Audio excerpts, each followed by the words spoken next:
If yoga is so bad, why is it a new topic of debate? I mean, isn't it just something more for the church today to argue about and unnecessarily divide over? It's not a salvation issue.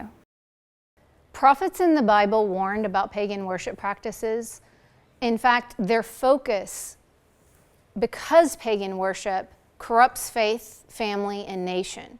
In the early church, a few reformers and others in church history did warn the church about yoga. The Bible is clear, and Jesus directly warns and commands us to not be deceived by the false. We don't divide because we're being Bereans, rebuking and exhorting, and getting pagan worship out of our lives in the church. It's actually the pagan worship practices, their false views of God, their false gospels, and their doctrine and philosophies that divide us.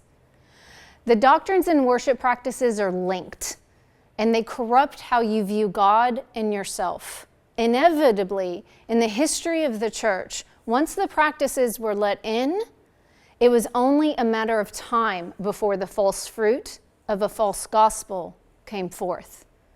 This is why the New Testament writers repeatedly address the problems with pagan worship. False worship means you either are misidentifying God or they will eventually have you to do so. If you have the wrong God, how can you have the right gospel? Pagan worship was designed to fit their gods, the false ones. So they are the ones invited in to be worshiped when you practice them, not the God of the Bible. And as they put you under the spell of deception, they teach you about who they are, not who God is.